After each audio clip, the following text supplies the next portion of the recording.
স্বর্ণপুর নামে একটি গ্রাম ছিল। এই গ্রামের রাজা ছিলেন ইন্দ্রজিৎ সিং ও তার রানী ছিল রত্না সিং। তাদের কোনো সন্তান ছিল না। ওই গ্রামে অনেক মানুষ বসবাস করত। রাজা ছিল দয়ালু প্রকৃতির। স্বর্ণপুর গ্রামের চাষিরা খাজনা দিতে না পারলে খাজনা মুকুব করে দিত। রাজার সভায় ছিল রাজার মতো দয়ালু কিছু মানুষ। সেনাপতি অর্জুন সিং ছিলেন যুদ্ধে পারদর্শী। অন্য রাজ্যের সাথে যুদ্ধ হলে এই গ্রামের জয় আনতেন তিনি একাই। রাজার সভায় সভাকবি ছিলেন গোবিন্দ দাস। তিনি গ্রামের মহানুভাব নিয়ে নতুন নতুন কবিতা লিখতেন। এরা সবাই ছিল ভালো মনের মানুষ। কিন্তু রাজা সবচেয়ে বেশি যাকে বিশ্বাস করত রাজমন্ত্রী গোপাল দাস। তিনি রাজার সামনে ভালো ব্যবহার করলেও তিনি ছিলেন খারাপ মনের মানুষ। সে রাজার অজান্তে রাজপ্রাসাদ থেকে স্বর্ণমুদ্রা নিয়ে বাড়িতে চলে যেতেন। কিন্তু তার বরাবরই লোভ ছিল রাজার হাতের দশরথ আংটির উপর। রানী রত্না সিং ছিলেন খুব ভালো মনের মানুষ। তিনি সকলকে খুব স্নেহ করতেন। তিনি গ্রামের বাচ্চাদের নিজের সন্তানের মতো দেখতেন। এইভাবে দিন চলতে থাকল।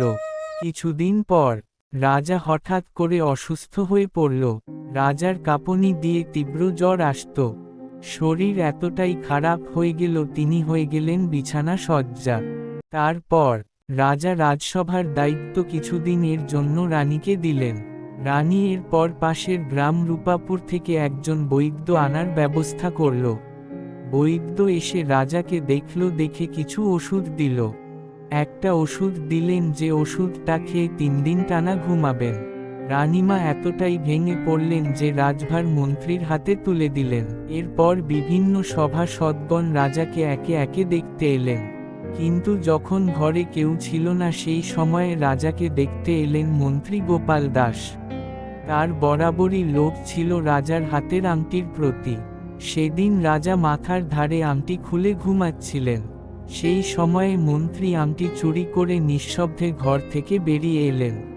এরপর তিনি নিজের বাড়িতে গিয়ে লুকিয়ে রেখে দিলেন। কিছুদিন পর রাজা সুস্থ হয়ে উঠলেন।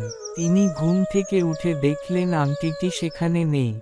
সেটি চুরি হয়ে গেছে, কিন্তু এই খবর কাউকে জানালেন না, সেটি নিজের মধ্যে রাখলেন। রাজা সুস্থ হবার আনন্দে সভাসদগণ রাজাকে নিজেদের বাড়িতে আমন্ত্রণ জানালো। প্রথমে রাজা গেলেন সেনাপতি অর্জুন সিং এর বাড়িতে। সেখানে গিয়ে রাজা খাওয়া দাওয়া করলেন।